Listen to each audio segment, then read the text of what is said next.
Mesdames et messieurs, bonjour. Merci de votre fidélité. Voici les titres de ce journal sommaire. Feu vert pour le BRT. Sa mise en circulation est effective depuis ce matin. La société d'exploitation Dakar Mobilité a transporté ses premiers clients. Le ministre des Transports terrestres était à bord pour superviser ce premier voyage.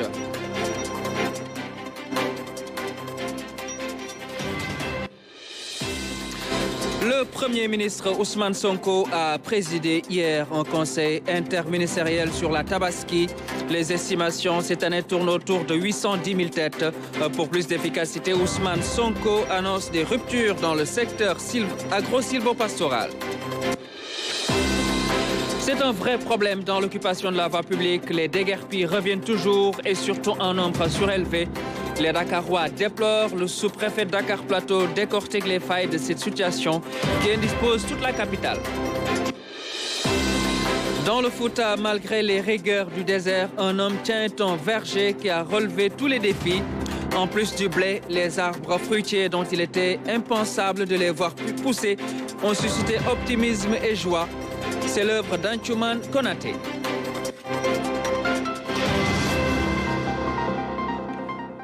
Top départ du bus rapide transit BRT ce mercredi 15 mai. La mise en circulation est effective. Dakar Mobilité a commencé à transporter ses premiers clients et parmi eux en particulier, à savoir le ministre des Infrastructures, des Transports terrestres et aériens.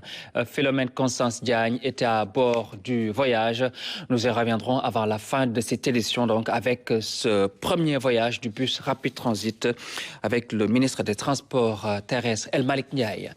Ce mercredi, donc, le transport urbain va entrer dans une nouvelle ère. Le feu va passer au vert pour le bus rapide transit. Il vient ainsi s'ajouter aux terres pour accroître l'offre de transport de la banlieue vers le centre-ville. Que de chemin entre les premiers cars rapides des années 50 et maintenant l'évolution du transport de masse au Sénégal.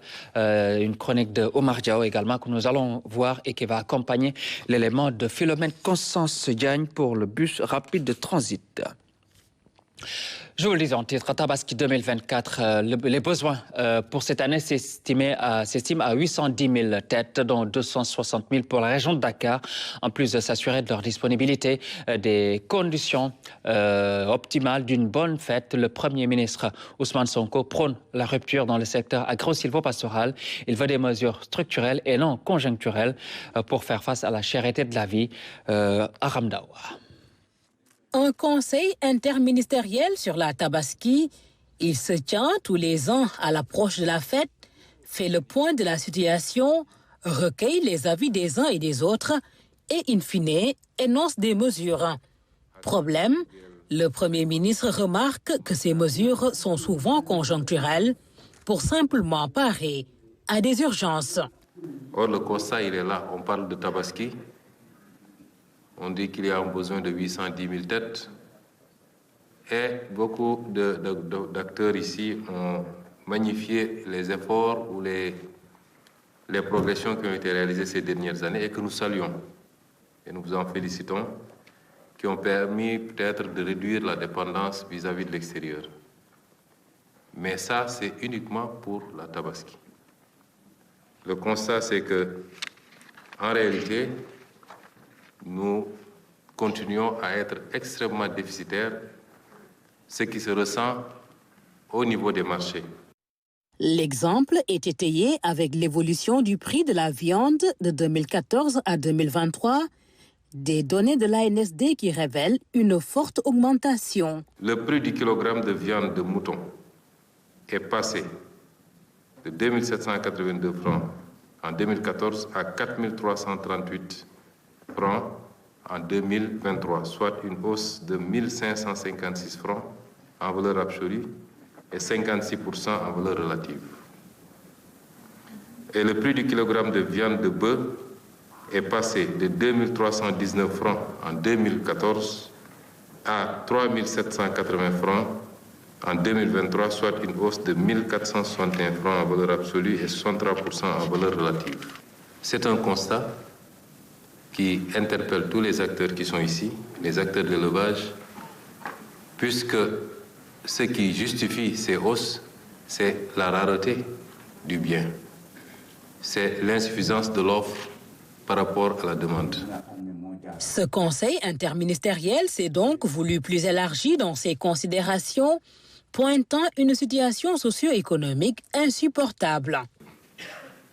C'est d'autant plus inacceptable que le potentiel agropastoral de ce pays est immense. Ce que nous vivons est le produit ou la résultante d'un manque de vision politique sur ces questions. Et c'est là où je veux insister pour dire que les choses vont changer. Nous pouvons vous promettre que dans les semaines et mois à venir, une action spécifique sera consacrée à ce volet de notre programme pour que les choses changent réellement et profondément. Mais le changement ne pourra intervenir que si tous les acteurs comprennent, constatent et acceptent de marcher ensemble vers cette même direction. L'ambition pour le gouvernement est de tirer le maximum de ce secteur générateur d'emplois et de richesses. En attendant, les mesures sont prises pour que la fête soit belle, que les 810 000 moutons nécessaires à la Tabaski soient disponibles, que la sécurité soit au rendez-vous dans les points de vente et que les demandes de financement soient diligentées. Et justement, le Premier ministre a décliné une quinzaine de mesures d'ordre financier, sécuritaire et organisationnel pour une bonne fête de Tabaski. En voici quelques-unes qui sont lues par le secrétaire général du gouvernement. Monsieur le Premier ministre invite le ministre de l'Agriculture, de la Souveraineté alimentaire et de l'Élevage, en relation avec le ministre de l'Intégration africaine et des Affaires étrangères, à échanger avec les autorités mauritaniennes et maliennes pour faciliter l'importation de moutons, ainsi qu'avec les autorités gambiennes pour le transit du bétail vers les régions sud du pays. Monsieur le Premier ministre invite le ministre des Finances et du Budget, en relation avec le ministre de l'Intérieur et de la Sécurité publique et le ministre de l'Urbanisme, des Collectivités territoriales et de l'Aménagement des territoires, à veiller à l'application stricte des mesures d'exonération des droits et taxes sur les moutons de Tabaski à l'entrée du Sénégal, le long des axes routiers, au niveau des zones d'attente et des points de vente. Monsieur le Premier ministre invite le ministre de l'Industrie et du Commerce à entreprendre les démarches nécessaires auprès des provendiers pour faciliter aux opérateurs l'accès aux aliments usinés par l'installation de stocks rapprochés au niveau des points de vente autorisés et des points de regroupement du bétail à l'intérieur du pays avant leur convoyage aux points de vente. À veiller à l'approvisionnement correct du marché en denrées de grande consommation, oignons, huile, pommes de terre notamment. À prendre les mesures idoines pour lutter contre la spéculation. Donc, Mohamed El Amin, le secrétaire général du gouvernement, qui déclinait les mesures prises par le Premier ministre Ousmane Sonko hier en conseil interministériel. Le nouveau commandant de la gendarmerie nationale et directeur de la justice militaire est désormais de commande. Le général de division Martin Faye a pris fonction hier. C'était en présence du ministre des Forces armées. Le compte-rendu de Moussa Mané. Le général de division Martin Faye recevant le fanion du commandement, symbole d'une prise de fonction à la tête de la gendarmerie nationale. Un rituel qui marque une étape importante dans la vie de cette institution militaire. En tant que force de souveraineté, notre institution consolidera son engagement à contribuer à la sécurité ainsi qu'à l'intégrité du territoire pour mieux garantir le fonctionnement normal de l'État et en toutes circonstances et contre toute forme de menace. Pour le nouveau patron de la gendarmerie nationale, la seule présence d'un élément devra apporter sérénité et confiance à un citoyen. Aussi, les forces de la gendarmerie doivent exercer leur mission avec discernement et professionnalisme dans le respect des obligations déontologiques. Ainsi, mon plan d'action sera articulé autour du renforcement des 4 fonctions opérationnelles suivantes. Commandement, coordination, conduite, veille, alerte, prévention, surveillance, investigation et enfin, protection, intervention.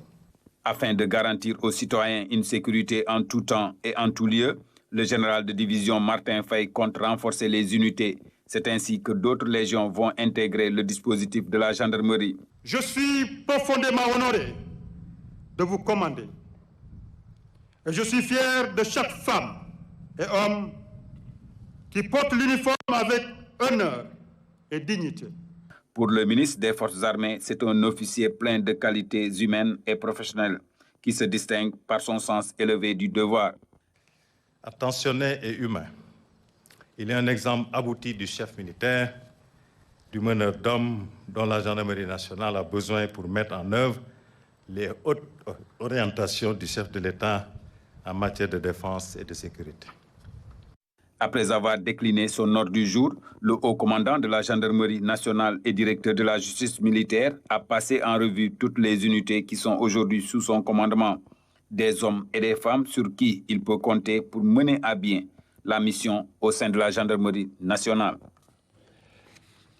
Le Sénégal a pris part du 8 au 10 mai 2024 à la Foire internationale des fruits et légumes McFruit qui s'est tenue à Rimini en Italie. Près d'une vingtaine d'entreprises sénégalaises ont étalé leur savoir-faire pour mieux exporter vers le marché européen. Le Conseil sénégalais des chargeurs qui a encadré et accompagné ses opérateurs économiques a mis en avant cette année les jeunes qui investissent de plus en plus dans l'agro-business. Envoyé spécial Aminata Mengfal.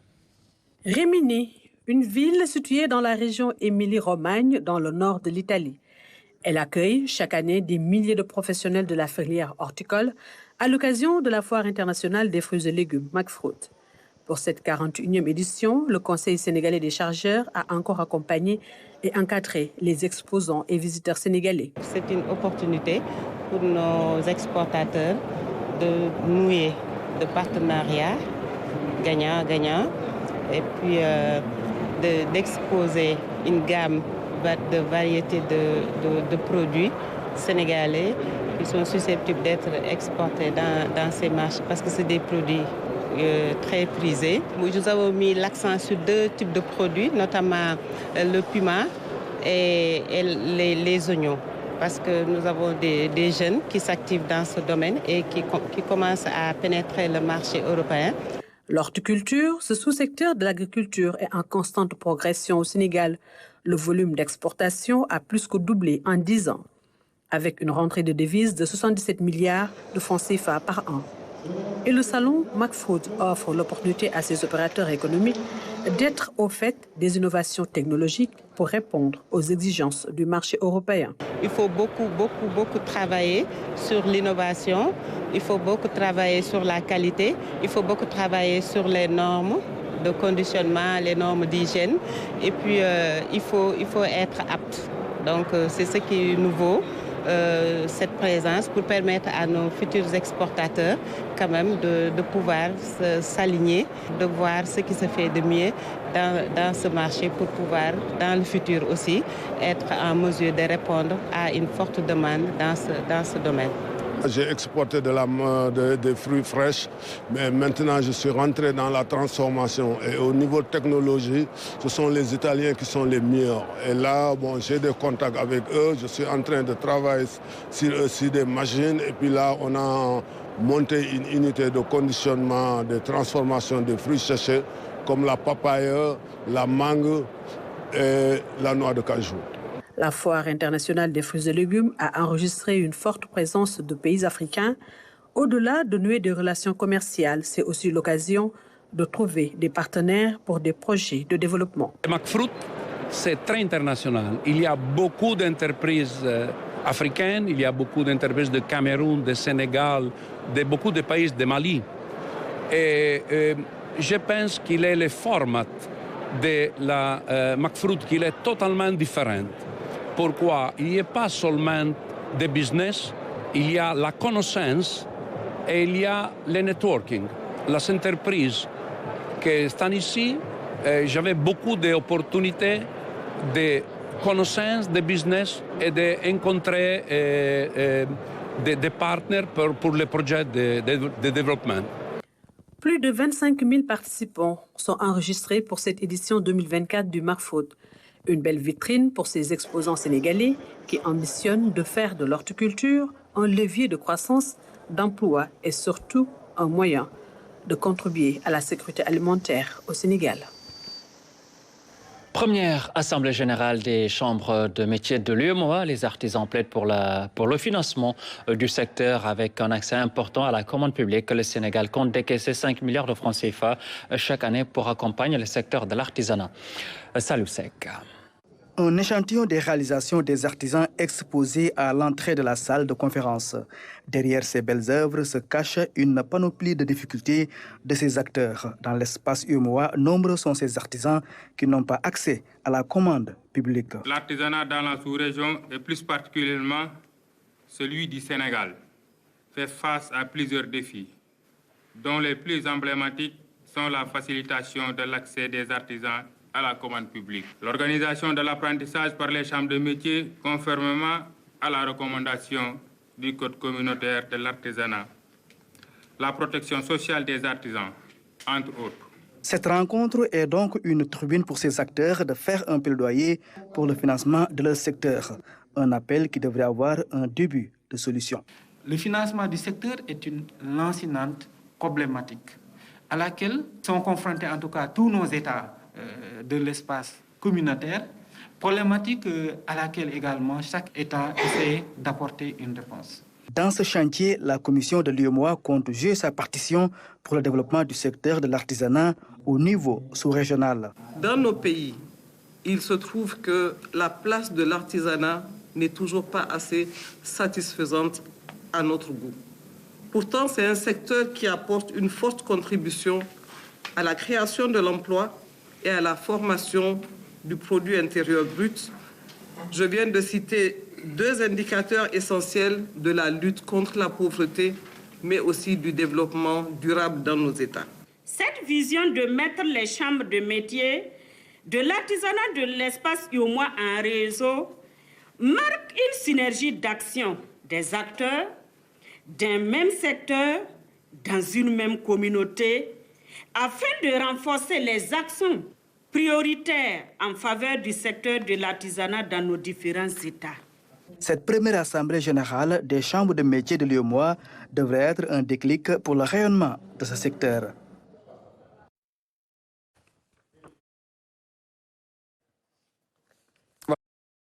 Nous en venons à la partie consacrée aux régions dans ce journal.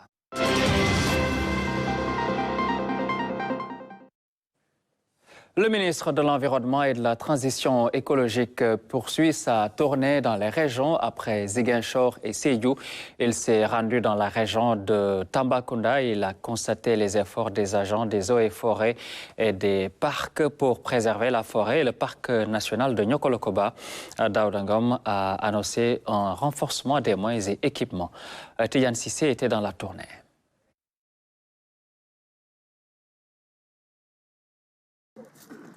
Des tronçonneuses, des armes, des lames, des tricycles, des motos et charrettes saisis par l'inspection régionale des eaux et forêts de Tambacounda. Cette visite a permis au ministre de l'Environnement et de la Transition écologique de constater le travail effectué par les agents des eaux et forêts dans le cadre de la lutte contre la déforestation dans la région. Nous avons vu le matériel qui a été saisi auprès des trafiquants de bois, du matériel lourd, qui montre que le phénomène de la déforestation a pris une grande ampleur dans la région de Tamba. Et j'en profite pour magnifier le travail qui est fait par les agents des eaux et forêts, mais en collaboration étroite avec les autorités administratives, mais également avec les forces de défense et de sécurité. Et nous allons renforcer les équipes, renforcer également en équipement, parce qu'il y a des projets au niveau du ministère de l'Environnement pour renforcer un peu le service forestier et accentuer la lutte contre la déforestation. Après l'inspection régionale des eaux et forêts, le ministre a visité la pépinière régionale avant de se rendre au niveau de la forêt classée de Botou dans la commune de Sinthiou-Malem, où il a appelé les populations à s'impliquer davantage dans les initiatives de restauration des forêts. J'ai commencé ma tournée depuis jeudi et c'est la première fois que je vois vraiment une activité de restauration écologique. Et c'est ce qu'on est en train de faire ici à Botou. Et c'est des expériences que nous allons multiplier parce que ça permet un peu de préserver les forêts classées, de réhabiliter les forêts classées qui sont dans un état de dégradation. Pour la dernière étape de ce déplacement à Tambacounda, Daouda Ngom s'est rendu dans le parc national de Niokolo-Koba, classé patrimoine mondial de l'UNESCO en 1981. Nous avons d'abord fait l'étape à Dar es Salaam où nous avons visité le périmètre maraîcher. Par la suite, nous avons visité le camp des Lions, nous avons visité l'hôtel Cimenti. Nous sommes actuellement au gué d'Amanta. Et en visitant le parc, on se rend compte qu'il y a un énorme potentiel. On s'est rendu compte aussi qu'il y a eu beaucoup de soucis au Niokolo. Les agents font ce qu'ils peuvent et nous allons aussi porter le plaidoyer auprès de M. le Premier ministre et de son Excellence le Président de la République, Bassirou Diomaye Faye, pour un plan Marshall vraiment pour le Niokolo, parce que le Niokolo a besoin de gros financements. Le ministre de l'Environnement et de la Transition écologique a également annoncé un appui technique dans le cadre du projet CNRM pour la restauration des 913 000 hectares du parc national de Niokolo-Koba. Je vous le disais en début de journal, top départ du bus rapide de transit. Ce mercredi 15 mai, la mise en circulation est effective. Dakar Mobilité a commencé à transporter ses premiers clients, parmi eux un client particulier, c'est-à-dire le ministre des Infrastructures, des Transports terrestres et aériens. Il était du voyage. Philomène Constance Diagne-Boy était à bord. Centre d'exploitation et de maintenance de Gadaï. Point de ralliement des différents acteurs et partenaires ayant travaillé à la réalisation du BRT. Jour de mise en service oblige. Suite à l'arrivée de la tutelle, une brève visite du poste de commandement centralisé avant de faire un tour du côté de la zone de remisage des 121 bus du BRT. La prise d'information au niveau central du projet effectué, cap sur le pôle d'échange de Guédiawaye. Ici, la délégation procède au parcours du client à travers l'achat du titre de voyage avant l'embarquement à bord. 150 passagers au maximum. La qualité et l'efficacité ont été au rendez-vous, ce qui satisfait notre client particulier. Nous saluons en tout cas les maîtres d'ouvrage et nous les félicitons, à savoir CETUD et Ageroute, mais aussi Dakar Mobility pour l'excellent travail qu'ils sont en train d'effectuer. Nous félicitons, nous remercions tout le monde et au nom du président Bassirou Diomaye Diakhar Faye, nous demandons aux Sénégalais de s'approprier du projet, comme on dit sous nos BRT. Donc, au cours du trajet, le ministre a pu se rendre compte de tous les aspects pris en charge dans le projet BRT. C'est un projet aussi qui est écolo, je peux dire, parce que c'est des bus électriques. Et ça, c'est très important. Aujourd'hui, la transition écologique est en tout cas un enjeu de taille. L'autre chose, c'est que c'est un projet qui peut en tout cas permettre à la banlieue de respirer. Mais surtout, il ne s'agit pas de quitter la banlieue pour aller en ville. Mais il s'agit de développer des projets tout autour. Au-delà de tous ces aspects techniques, le ministre s'est réjoui de la forte présence des femmes à des postes stratégiques au sein des équipes du BRT. J'ai été extrêmement séduit par la composition de leur équipe, 40% quand même de femmes, surtout des responsables femmes, chefs d'équipe, chefs de car, entre autres. C'est là, ils ont en tout cas montré le chemin. Il faut aller vers le woman empowering, comme on le dit. Et ça, c'est une bonne chose. Ils ont tous été formés ici. Donc, il y a déjà le transfert de compétences. Certainement aussi, il y aura le transfert de technologie et que dans un futur proche, nous pourrons nous-mêmes gérer nos projets, l'exploitation et tout. L'aisance à bord du bus le projette déjà sur un nouveau programme qui viendra accompagner les efforts du gouvernement dans la mobilité urbaine. Il y aura au moins un autre projet avec 14 lignes, plus de 1000 bus, et ça c'est important. Mais comme nous avions l'habitude de le dire, et c'est dans notre programme, ça c'est pour atténuer un peu, en tout cas la souffrance des Dakarois, parce qu'il s'agit quand même d'une ville à grande agglomération, avec 7 millions de passagers qui vont peut-être se démultiplier par deux d'ici 2035. si on n'y prend pas garde, ça risque d'être très compliqué. Mais pour nous, ça c'est un projet à court peut-être et moyen terme. Mais dans le long terme, comme nous l'avons stipulé dans notre programme, il s'agit quand même de créer les territoires du développement. Aux Dakarois à qui le BRT profite, l'autorité leur lance un appel afin qu'ils s'approprient le moyen de transport. Là, on a chaque 6 minutes un bus, on va aller peut-être jusqu'à chaque 3 minutes, chaque 2 minutes, ça c'est extrêmement important. Je voudrais insister sur le volet QHSE.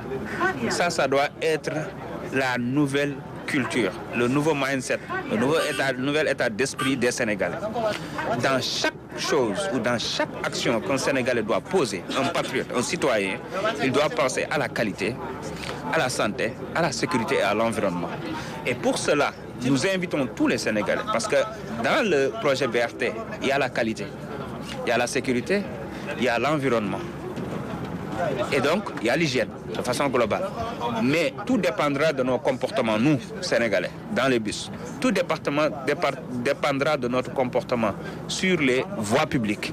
Et donc, si en tout cas, on se montre un exemple, un bon responsable, il n'y aura pas de souci de mobilité, de sécurité. Et comme s'ils en étaient conscients, les premiers usagers apprécient. Ça nous aide à diminuer les embouteillages sur les routes. En plus, le bus est très moderne, c'est très joli. En plus, le trajet est rapide. Ça nous permet d'empêcher les retards quand on va à l'école. Oui, avec impatience. Oui. J'étais très pressé, raison pour laquelle je l'ai pris. Mais vraiment, j'étais très content quand même. Alhamdulillah. Oui, seulement j'ai vérifié, comment dirais-je, le Wi-Fi, mais ça ne marche pas encore. Et on nous avait dit qu'il y avait un Wi-Fi. On nous a dit aussi que les tarifs doivent être revus pour certaines gens. Je ne sais pas pour qui. Mais maintenant, on voudrait quand même quelques informations pour ça. Par rapport au prix, bon. C'est un peu cher pour les gourgourlous. Mais bon, on est obligé quoi. L'essentiel, c'est de gagner le plus rapidement de temps. Cette mise en service est progressive avec, pour le moment, 14 stations fonctionnelles.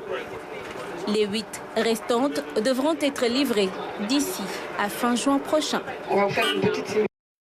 Voilà, donc vous avez admiré la mise en circulation ce matin du BRT, le bus rapide de transit qui a démarré donc son exploitation commerciale.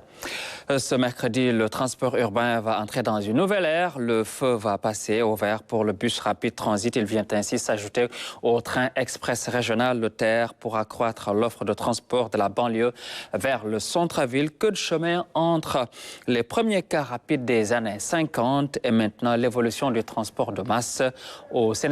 C'est une chronique signée Omar Diao.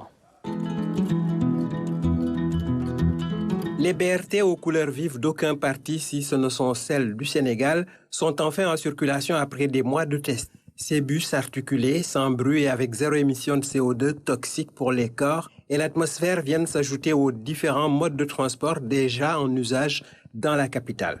L'univers dakarois en expansion permanente a sécrété des banlieues dépassant les parcelles Pikine, Dagoudane et Guédiawaye, fonctionnant un peu comme des cités dortoirs qu'il faut quitter et regagner chaque jour pour beaucoup de résidents obligés de rallier le centre-ville pour gagner leur pain.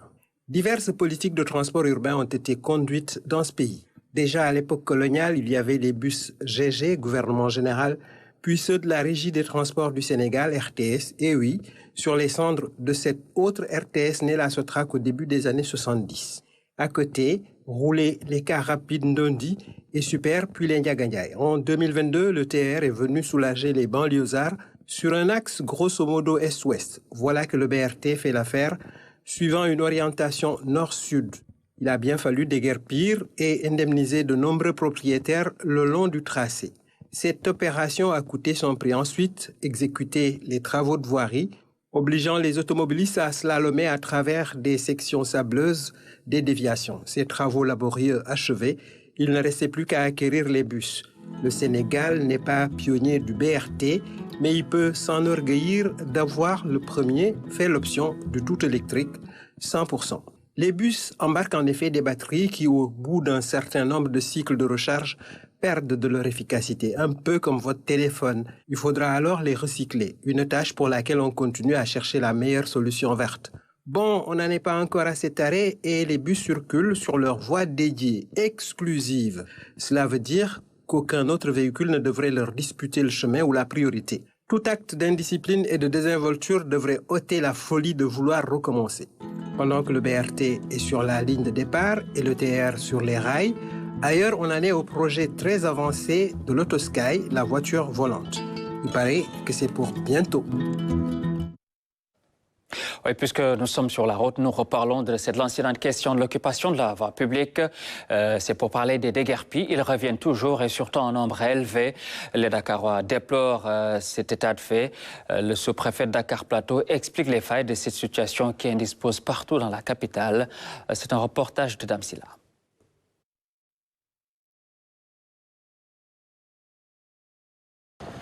Au Sénégal, l'occupation anarchique de la voie publique reste toujours un problème entier.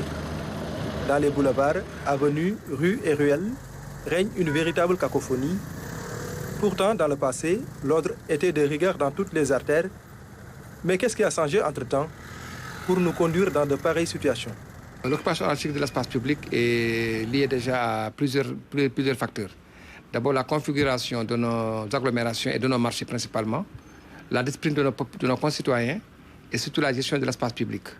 Donc, c'est voilà des trois aspects aujourd'hui qui commandent l'occupation anarchique.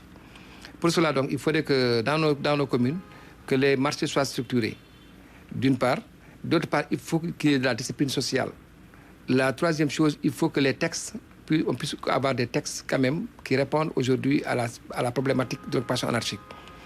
L'occupation anarchique de la voie publique a de réelles conséquences sur la sécurité et la sûreté urbaine. Dans la capitale, par exemple, automobilistes et piétons ont du mal à circuler. Une situation chaotique, de responsabilités partagées. Dakar, auparavant, ce n'était pas comme ça. Là, maintenant, pour circuler, c'est tout à fait un problème.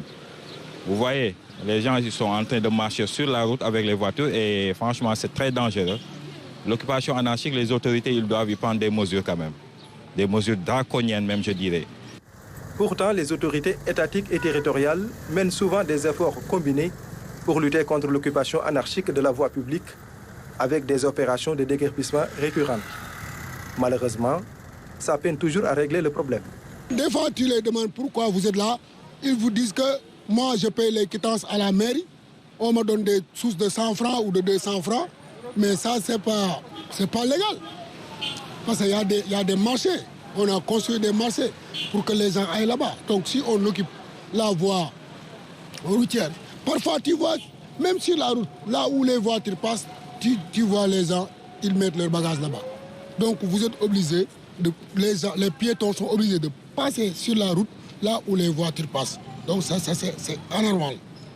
Selon les autorités, il est temps de trouver une solution à l'occupation anarchique de la voie publique avec des mesures fortes et sans complaisance. Il y a un problème de suivi.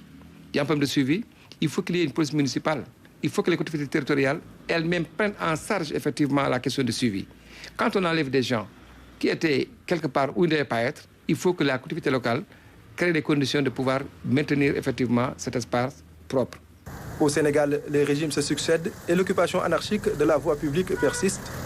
Malgré les opérations combinées des autorités étatiques et territoriales, les déguerpis continuent toujours de dicter leurs lois sous le regard impuissant des riverains. Voilà, merci beaucoup, Dame Silla, sur l'occupation de la voie publique. Son nom s'est révélé au grand public après sa prouesse sur la culture du blé à Matam, dont il était impensable. Mais ses ambitions dépassent même les frontières de cette culture du blé. Antoumane Konaté tient un verger de 12 hectares à Soringo, défiant certains connaisseurs qui affirmaient qu'il était impensable de faire des arbres fruitiers dans le désert de Matam, du Fouta. Ibrahim Pabidje du RT5 Matam.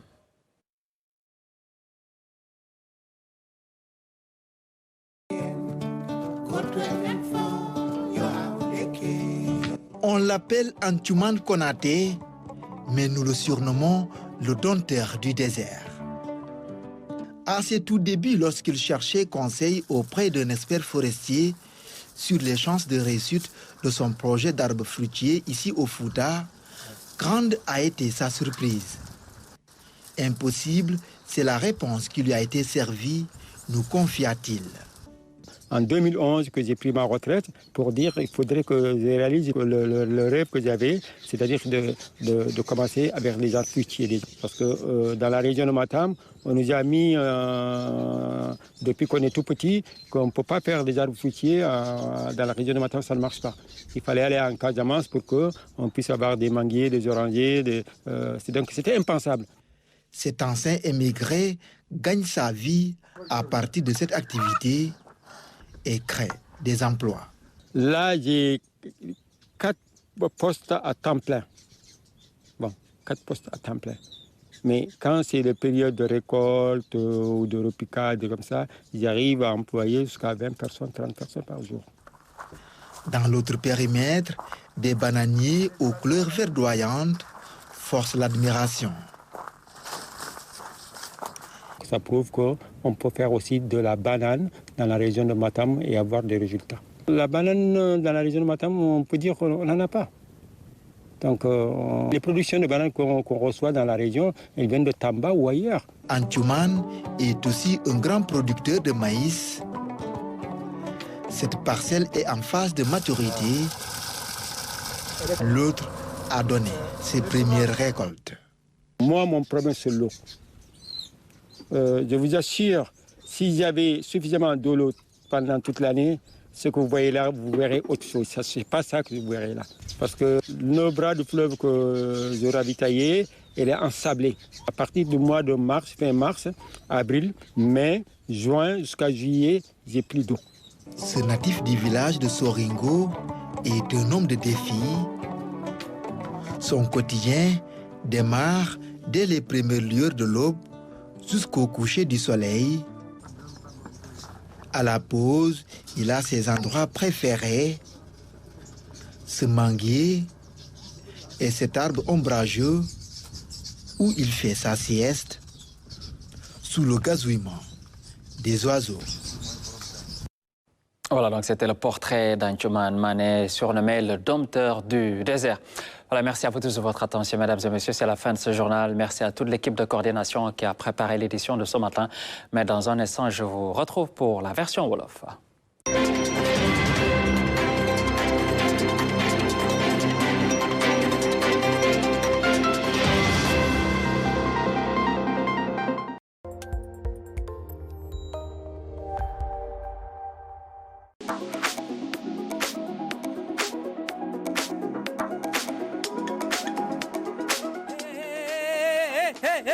déet waay fii kenn du fi jaar yow it kaay ma wan la